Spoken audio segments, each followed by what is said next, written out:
হঠাৎই উপর থেকে ধস নেমেছে, পাথর এবং মাটি নিচে নেমেছে, যার জন্য রোড ব্লক করে কাজ চলছে। ওটা রেডি হয়ে গেলে দেন আবার রাস্তা ওপেন হবে, দেন আমরা এগিয়ে যেতে পারবো। মিউনিসিপ্যাল কমিটি লেতে এন্ট্রি নেওয়ার সময় 20 রুপিসের একটা এই টোকেন নিতে হবে। টাংলাংলাতে ফটোশ্যুট করার পরে আবারও রওনা দিলাম। দেখো বরফটা হাত চলে না, খালি দূরের ভিউটা দেখো, সব কটা পাহাড়ের উপরে বরফ জমে রয়েছে, এদিকেও সেম।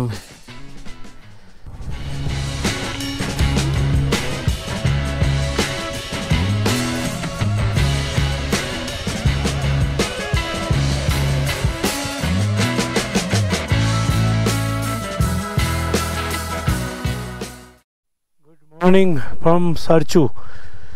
গতকাল রাত্রিরে -1 ডিগ্রিতে টেম্পারেচার নেমে গেছিলো এখানে। আমরা এই পাহাড়ের নিচে এই রুমে ছিলাম। আজ অলমোস্ট রেডি হয়ে গেছি, বাইক নিয়ে কোল্ড স্টার্ট করছি, দেন আমরা বেরিয়ে চলে যাব এখান থেকে লাদাখ। সকালবেলা ব্রেকফাস্ট দিয়েছিল আমাদেরকে এখানে, ডিম পাউরুটি, আর তার সাথে ছিল কফি। তো খেয়ে দিয়ে রেডি, এতটাই তাড়াহুড়ো করলাম যার জন্য আর ভালো মতো সকালের ভিডিও শ্যুট করলাম না, কারণ আজকে 260 কিলোমিটার আমাদেরকে রান করতে হবে।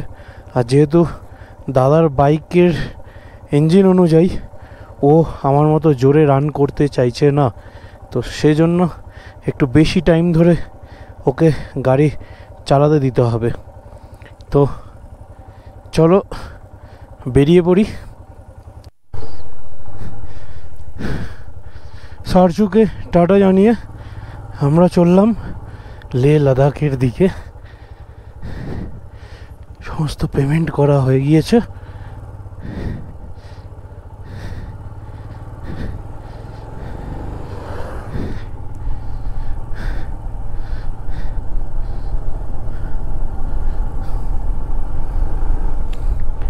এখানেও পরপর অনেক হোমস্টে রয়েছে, পিছনে রুম করা আছে, এখানেও থাকা যাবে। এখানে একটু বেশি পয়সা নেবে। ডেথ সারচু, আচ্ছা ওয়াশরুম করা আছে অ্যাটাচ করে, এদিকেও সেম।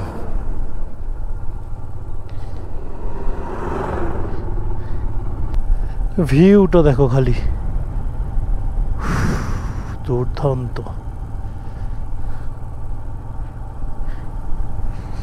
এটা পুলিশ স্টেশন, ডিস্ট্রিক্ট পুলিশ।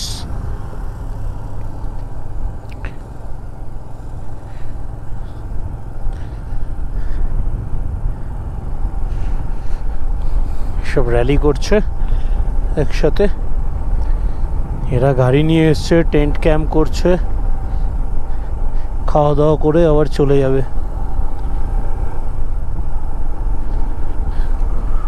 সে না, ভিউটা দেখো খালি, দুর্ধর্ষ ভিউ।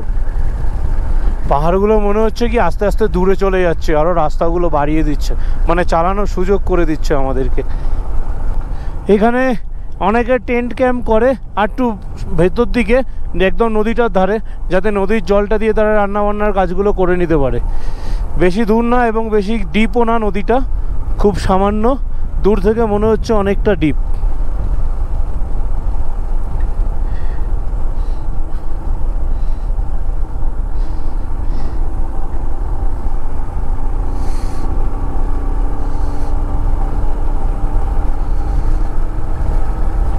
দাদা অনেকটা আগে চলে গেছে। ভাই রাস্তাটা দেখো, রাস্তাটা। আমরা এতক্ষণ এই পাহাড়ের পিছন দিকটাতে ছিলাম, পাহাড়টাকে পুরো ঘুরে আমরা এদিকে চলে এসেছি।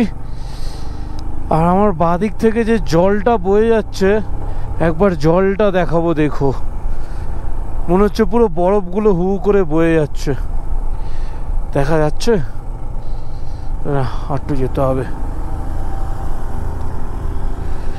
দাদা একদম ফিট, দাদা দুর্দান্ত স্পিডে গাড়ি চালাচ্ছে আজকে। রাস্তার ওই পার্টটা দিয়ে আমরা আসছিলাম, এখন হঠাৎ করে গল্প করতে করতে ব্রিজের এই পারে চলে এসেছি। রাস্তা দেখো, রাস্তা 1000 টাকা খরচা করলেও আমাদের কলকাতায় এরকম রাস্তা পাবে না।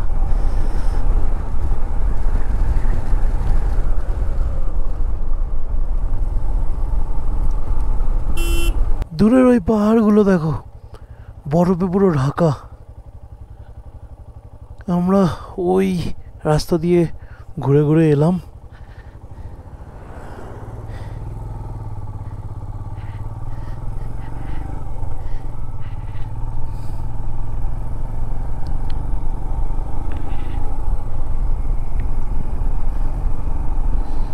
মাঝে মধ্যে খালি ভাবছি একটাই জিনিস, এটা কোথায় এলাম। ঠান্ডার জন্য গলাটা বেশ বসেছে, সেটা বোঝাই যাচ্ছে। কিছু একটা ওষুধ নিতে হবে আজকে। পাং এখান থেকে 64 কিলোমিটার, অ্যাপ্রক্স উপসি হচ্ছে 138 কিলোমিটার। সকাল বাজে এখন 9:30, গাড়ি চলছে মোটামুটি 80 স্পিডে। মারাত্মক লেভেলের ঠান্ডা হাওয়া বয়ে যাচ্ছে। দাদা শরীরটা এতটাই চাঙ্গা, ওই দাদা দূরে যাচ্ছে।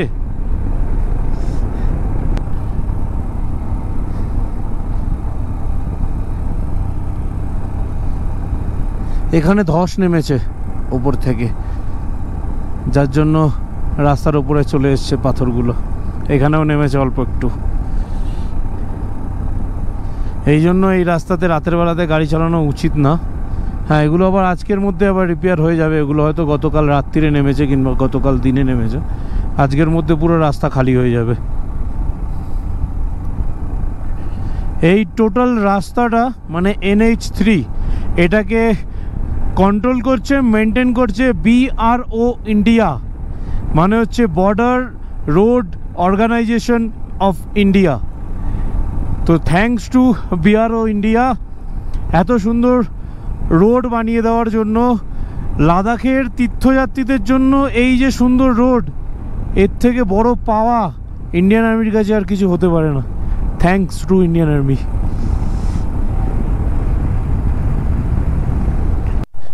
তখন আমার ক্যামেরাটা অফ ছিল। এর আগেও একটা এরকম ব্রিজ ক্রস করে এসেছি। ওই ব্রিজটার নাম ছিল ব্র্যান্ডি ব্রিজ, আর এই ব্রিজটার নাম হচ্ছে হুইস্কি ব্রিজ। দেখো লেখা রয়েছে হুইস্কি ব্রিজ।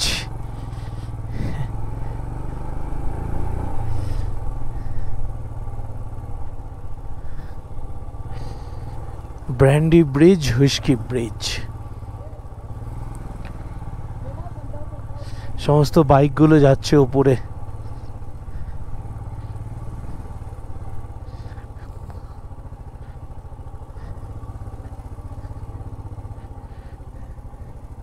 প্রায় 35 মিনিট দাঁড়িয়েছিলাম আমরা এখানে, তারপরে রোড খুলে দিয়েছে। এই উপর থেকেই মাটির ধস নেমেছিল। এটা এখানকার রেগুলার ব্যাপার, এটা নিয়ে ঘাবড়ানোর কিছু নেই।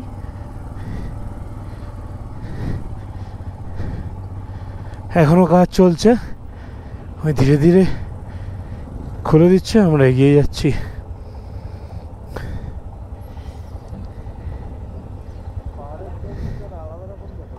হ্যাঁ, ফাইনালি অনেকক্ষণের সফরের পরে আমরা লেহর দিকে এগোচ্ছি। লাইন দিয়ে সমস্ত বাইকগুলো যাচ্ছে। দেখো এখানে বিভিন্ন গ্রুপ রয়েছে। অনেকে আছে যারা চণ্ডীগড় থেকে বাইক ভাড়া নিয়ে চড়ে বেড়ায়, তারাও রয়েছে। তো সবাই একসাথে আমরা যাচ্ছি, সবাই একসাথে দাঁড়িয়েও ছিলাম। এখন বেরিয়ে আমরা যাচ্ছি উপসি হয়ে লেহর দিকে। অনেকটা রাস্তা ধস ছিল, যেটা অতিক্রম করতে টাইম লেগে গেল। যত আমরা লেহর দিকে এগিয়ে যাচ্ছি তত রাস্তা ধীরে ধীরে ছোট হয়ে যাচ্ছে। কিছু কিছু জায়গায় রাস্তা আবার একটু বড় রয়েছে, বাট বেশিরভাগ জায়গাটাই রাস্তাটা ছোট।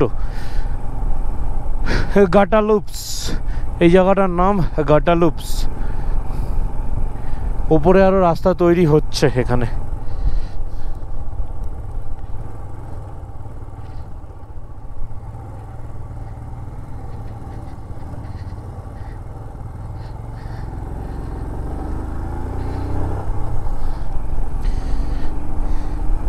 আমরা ওই নিচটাতে ছিলাম, নিচ থেকে আস্তে আস্তে উপরে উঠে এলাম।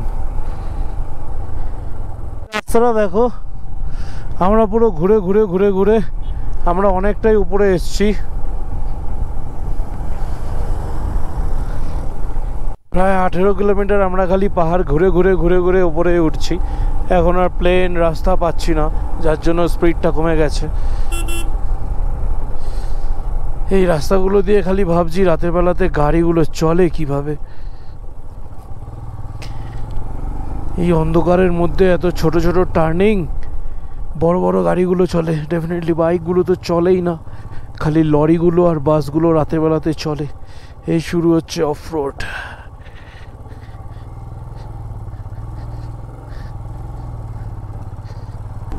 আমরা যেখানে দাঁড়িয়েছিলাম, মানে যেখানে দাঁড়িয়েছিলাম বাদ দাও, সারচু থেকে আমরা অনেকটা উপরে রয়েছি। আমরা যে পাহাড়গুলো দেখছিলাম এতক্ষণ, যে অনেকটা উপরে পাহাড়ের কোলে মেঘ জমে রয়েছে, বরফ জমে রয়েছে, এখন কিন্তু সেগুলো আমাদের থেকে নিচে, অনেকটাই নিচে রয়েছে। দুর্দান্ত লাগছে, দুর্দান্ত।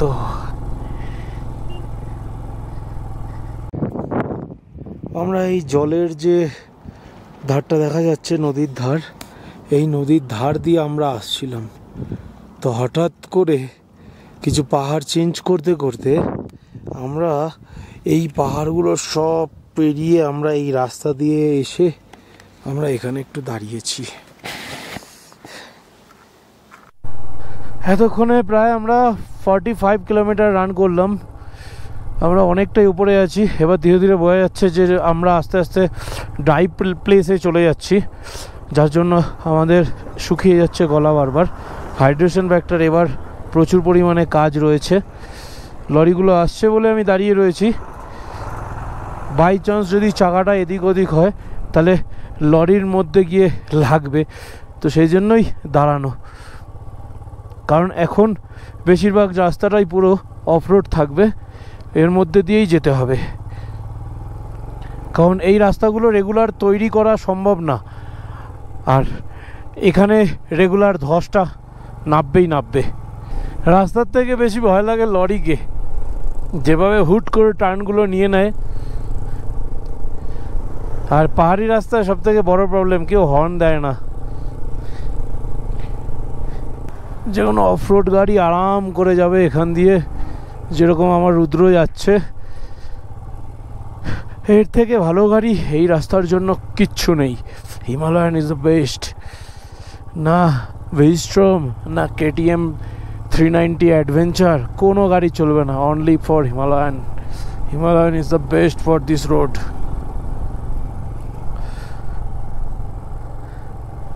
এখন বুঝি যে কেন লাদাখের রাস্তায় এত হিমালয়ান দেখতে পাওয়া যায়। এবার দেখো পাহাড়ের বরফগুলো একদম আমাদের চোখে সোজাসুজি দেখা যাচ্ছে।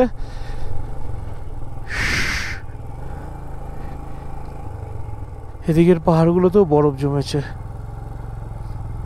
ডায়ামক্স খেয়ে আছি তাই, নইলে এতক্ষণে অবস্থা টাইট হয়ে যেত।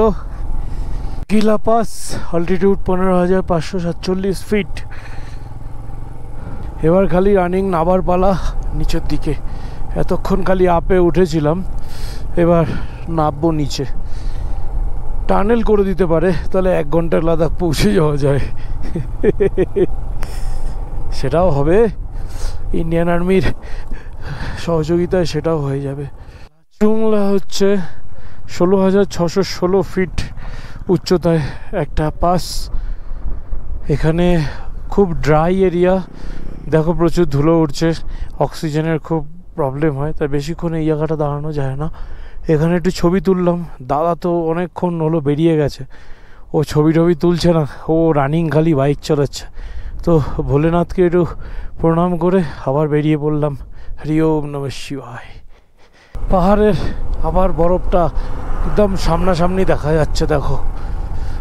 এর মানে বুঝতে হবে অক্সিজেন লেভেল কম আছে।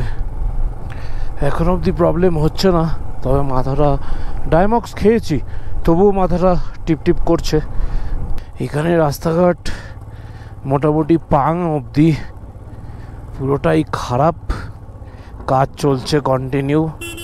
38 কিলোমিটার রাস্তা, এই রাস্তাটা পুরোটাই এরকম।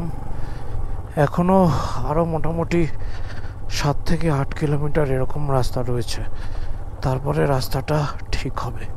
লাদাখ যাওয়ার জন্য এই একটাই রাস্তা আছে, আদার্স কোনো রাস্তা নেই। হ্যাঁ, আরেকটা রাস্তা আছে যেটা তোমরা ও রাস্তার উপরেই অটোমেটিক দেখতে পাবে। ওই রাস্তাটা খুব খারাপ, ওটা দিয়ে কেউ যাতায়াত করে না, লোকাল লোকজনরাই যাতায়াত করে। আর যারা 4x4 এক্সপিডিশন করতে আসে তারা ওই রাস্তাটা ইউজ করে, বাদবাকি সবাই এই রাস্তা দিয়েই যাতায়াত করে। এই নদীর ধার, এই খাড়া পাহাড় দুদিকে, বাদিকের পাহাড় থেকে যখন তখন ধস নেমে যায়, তাদের ভয় পাওয়ার কিছু নেই। এখানে কিছুক্ষণ দাঁড়ালে আবার এই দেখো মাটি কাটার মেশিন দাঁড়িয়ে রয়েছে। এই যে এগুলো ইনস্ট্যান্ট রাস্তা ক্লিয়ার করে দেয় যাতে লোকজনের যেতে অসুবিধা না হয়। পাং 15,280 ফুট উচ্চতায় রয়েছে। পাং এখন অনেকটাই ঘেটে রয়েছে, এরা সব রাইড করে ফিরছে। আমি বিগিনার, ওরা হচ্ছে আমার সিনিয়র। মোটামুটি বছর 3-4 টাইম লাগবে পাং রেডি হতে। পাংয়ের রাস্তাটা বড় করছে, ওই চূড়ার ওপরে অবধি যাব। ওই চূড়ার ওপরে রাস্তাটা এখনও অবধি এরকম, তারপর থেকে ডবল লেনের রাস্তা স্টার্ট হয়ে গেছে আপ টু লে অবধি। লে যেহেতু একটা শহর, সেহেতু ওখানে রাস্তাঘাট অনেক ভালো। তো সে রাস্তাঘাট ভালো হোক কিংবা খারাপ, ডাজেন্ট ম্যাটার, লেতে আসা মানে এই ধুলোটা নিতেই হবে। আমরা এই দোকানে বসে কফি খাচ্ছিলাম, স্কর্মা রেস্টুরেন্ট। চলো, দাদা এগিয়ে গেছে, গোপুরো হ্যাং করছিল, যার জন্য আবার দাঁড়িয়ে ঠিক করতে হলো। এদিকে নিচেও প্রচুর চায়ের দোকান আছে, কফির দোকান আছে, ব্রেকফাস্ট করতে পারবে। তো আমরা তো ব্রেকফাস্ট করে নিয়েছি অলরেডি, তাই আমরা দাঁড়ালাম না। আমরা জাস্ট একটু কফি খেয়ে একটু রেস্ট নিয়ে আবার আমরা শুরু করলাম এগানো, কারণ দাদার একটু ডাউট আছে। মোটামুটি 180 কিলোমিটার রাস্তা এখান থেকে লে। পাং থেকে জাস্ট 300 মিটার এগিয়ে এলে তোমরা বাঁ হাতে রয়্যাল এনফিল্ডের সার্ভিস স্টেশন পেয়ে যাবে, সার্ভিস ভ্যান, যেখানে রয়্যাল এনফিল্ডের যে কোনো বাইক সার্ভিস করবে। এবং তার সাথে পাশাপাশি তুমি 2-1টা ছোট মেকানিক পেয়ে যাবে আদার্স ভেহিকেলের জন্য। খালি দূরের ভিউটা দেখো, সব কটা পাহাড়ের উপরে বরফ জমে রয়েছে, এদিকেও সেম, দুর্দান্ত লাগছে। আর এই হচ্ছে লে যাওয়ার রাস্তা। পাহাড়ি রাস্তাগুলোতে যেখানে প্রচুর পরিমাণে নুড়ি পড়ে রয়েছে, কাঁকড় পড়ে রয়েছে, এই রাস্তাগুলোতে মাইন্ড ফ্রেশ রাখো, হাতের ব্রেকটাকে ইউজ করো না, খালি পায়ের ব্রেকটা ইউজ করো মাঝে মধ্যে।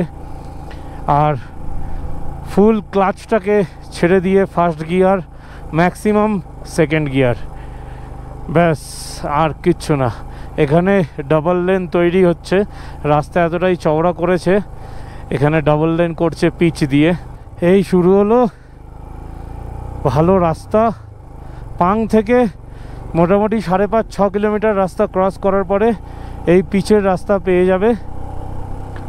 তারপরে ক্রুজিং করো 70-80-তে, এখানে কোনো স্পিড লিমিট নেই, তবে একটু দেখে শুনে।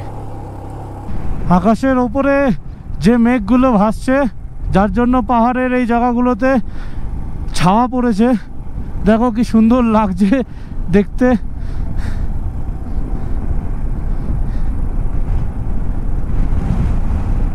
যারা বাইক প্রেমী আছো তাদের যদি এই রকম রাস্তায় ভিউ নিতে হয় তাহলে তো একবার লাদাখে আসতেই হবে বস, আসতেই হবে। দুর্দান্ত লাগছে, দুর্দান্ত। লাস্ট 38 কিলোমিটার রাস্তা আমরা যে এক্সট্রিম অফরোড করতে করতে এলাম, ধুলোর মধ্যে দিয়ে এলাম, সেটা এই রাস্তায় আসার পরে আর কিছু মনেই হচ্ছে না যে এইরকম একটা রাস্তা পেতাম যাওয়ার জন্য আসা। টাংলাংলা, অল্টিটিউড 17,482। জাস্ট এসে পৌঁছালাম, এখন বাজে 3:30। এখান থেকে লে মোটামুটি 110 কিলোমিটার রাস্তা। সবাই এখানে এসে ফটোশ্যুট করে। দূরের ওই পাহাড়গুলোতে সব বরফ জমে রয়েছে দেখতে পাচ্ছ। আর এখানে অল্টিটিউড এতটা হাই থাকার জন্য একটু অক্সিজেন লেভেল লো, যেহেতু বরফ রয়েছে তাই কার্বন ডাই অক্সাইডটা একটু বেশি। তো এখানে বেশিক্ষণ স্টে করতে দেয় না।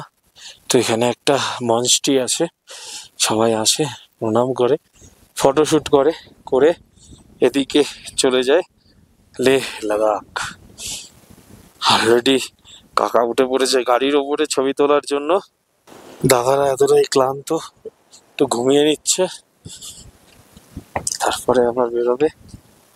দাদা রেডি, চলো আমিও রেডি হইনি, বেরোবো। টাংলাংলাতে ফটোশ্যুট করার পরে আবারও রওনা দিলাম লে লাদাখের দিকে। এটা হচ্ছে টাংলাংলার টপ। এখান থেকে 104 কিলোমিটার রাস্তা লে লাদাখ।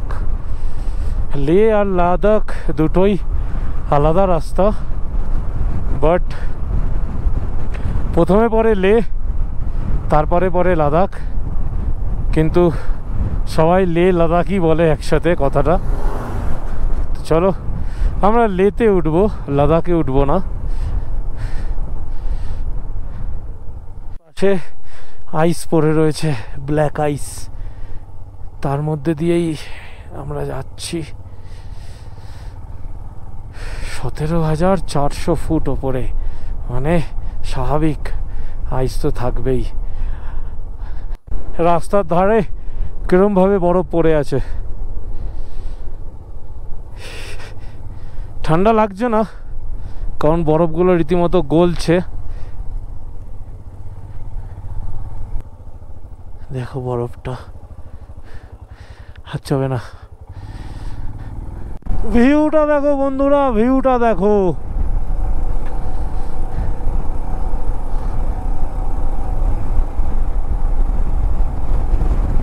দুর্দান্ত লাগছে, দুর্দান্ত। আগামী বছর চারেক পরে এই রাস্তা আরো চওড়া হয়ে যাবে ডান দিক আর বাঁ দিকে, তারপরে আরো মজা হবে গাড়ি চালিয়ে।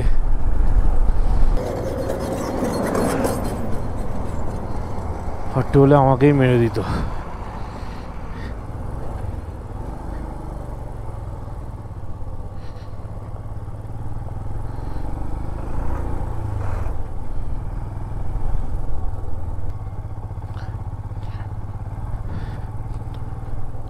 কোথায় এলাম,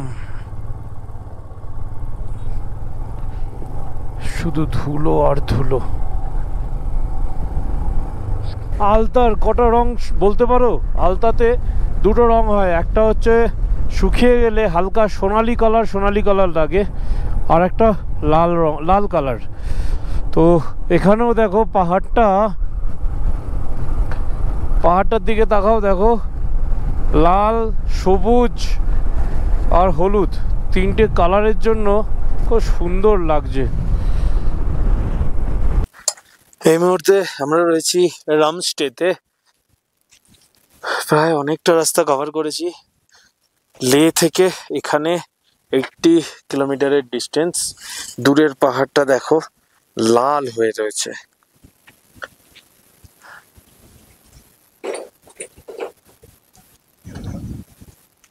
আমরা এখানে একটুখানি কফি খেতে বসেছি, কফিটা খেয়ে নিয়ে তারপরে আবার রওনা দেবো লের দিকে। রামস্টে থেকে বেরিয়ে আমরা আবার রওনা দিলাম লের উদ্দেশ্যে। এখন প্রায় টাইম হয়ে গেছে 5:20। সূর্যের আলো সেই কথা বলছে না। দেখো কি সুন্দর চাষ করছে এখানে পাহাড়ি জমিতে। ওখানে একটা মন্দির আছে, জয় ভোলেনাথ। মাটিটা দেখো পুরো লাল।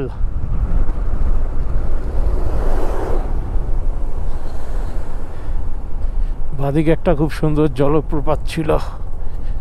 আগে এখানে ওয়াটারফলসগুলো রাস্তার উপর দিয়েই ছিল, এখন ওগুলোকে ব্রিজ বানিয়ে রাস্তার তলা থেকে জলটা পাস করানো হয়, আর উপর থেকে রাস্তা। এই গ্রামটার নাম হচ্ছে লাটো। এখানে চাইলে এক রাত্রি থাকতে পারো।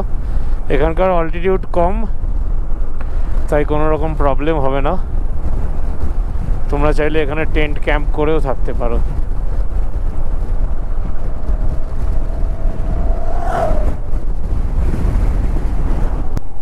আমি ড্যাম শিওর এটা পৃথিবীর বাইরে আমি কোথাও আছি। খালি সাইড ভিউটা দেখো, দুর্দান্ত। ডান দিকের পাহাড় থেকে অতটা ল্যান্ডফল হয় না, এই বাদিকের পাহাড়গুলো দিয়েই ল্যান্ডফলটা বেশি হয়।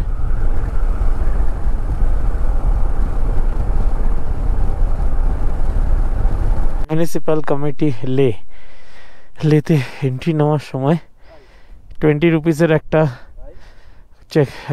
এই টোকেন নিতে হবে, নিয়ে তারপর এগিয়ে যেতে হবে। প্রথমে আমাদের লাদাখ ভ্যালি পড়বে আর ইন্দুস রিভার পড়বে, তারপরে আমরা লে সিটিতে ঢুকবো। উপসিতে স্বাগত জানাই। এই মুহূর্তে আমরা উপসিতে রয়েছি।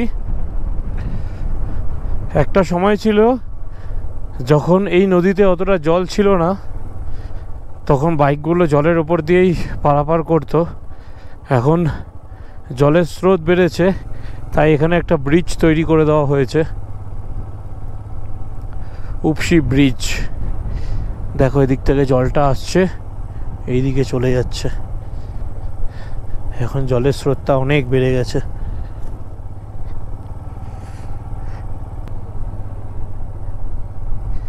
লে 49, কারু 13 কিলোমিটার। কারু থেকে সিম নেব, নিয়ে আমরা লেতে চলে যাব। লে ভ্যালি।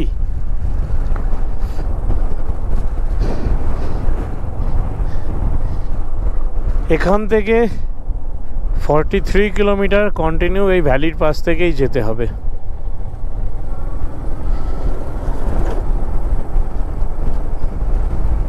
সম্পূর্ণ আলাদা একটা জায়গায় আমরা চলে এসেছি। এরকম কত বাইক সাজানো আছে এখানে। এটা হচ্ছে কারু হাইটস, একটা মিউজিয়াম করে রেখেছে এখানে। এই বাঁদিকে অনেক দোকান আছে, আশা করছি সিম পেয়ে যাব।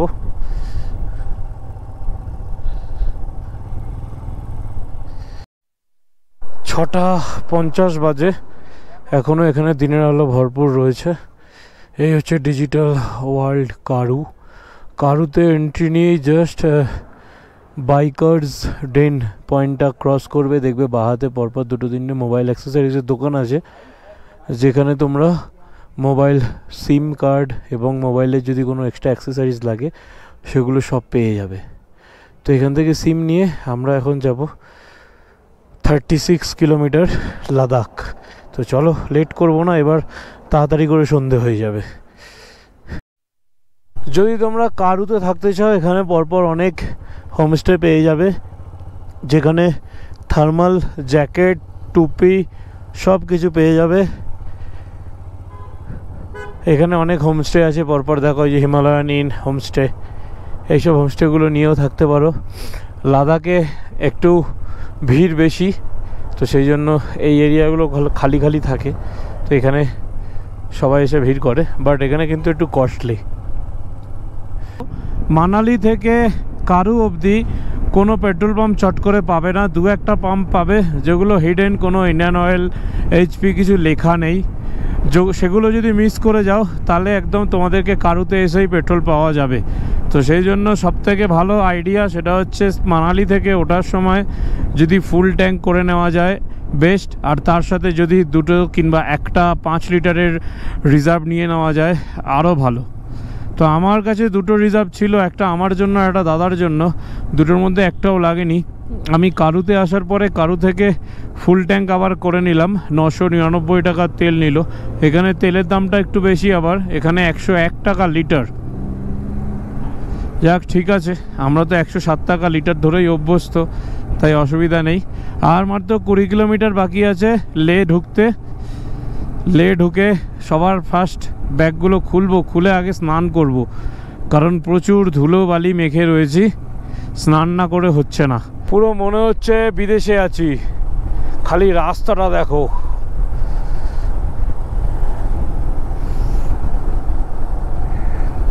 দুর্দান্ত, দুদিকের গাছপালাগুলো আরো দুর্দান্ত করে দিয়েছে রাস্তাটাকে।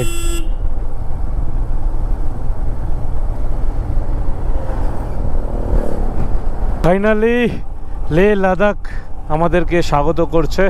ওয়েলকাম টু লে লিট লাদাখ।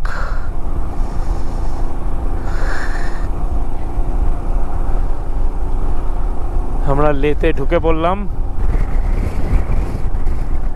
সাথে সাথে হাওয়ার পরিমাণটাও বেড়ে গেল।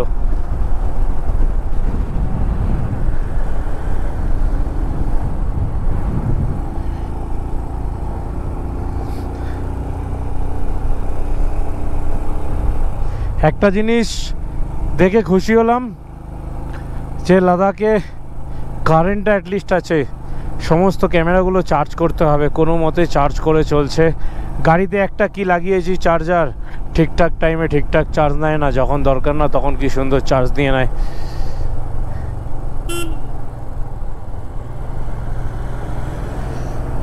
রুম পেয়ে গেছি ওয়ান্ডারল্যান্ড লাদাখ এই হোমস্টেতে, মাত্র 1200 টাকা করে একদিনের এক রাতের জন্য নেবে। আমাদের বাইকগুলো পিছনে রাখার ব্যবস্থা করে দিয়েছে, ওদের পার্সোনাল পার্কিং আছে। এই হচ্ছে এন্ট্রান্স, কিন্তু বাইকগুলো ঠিক আছে, বাইকগুলো পরে দেখাবো। তো চলো।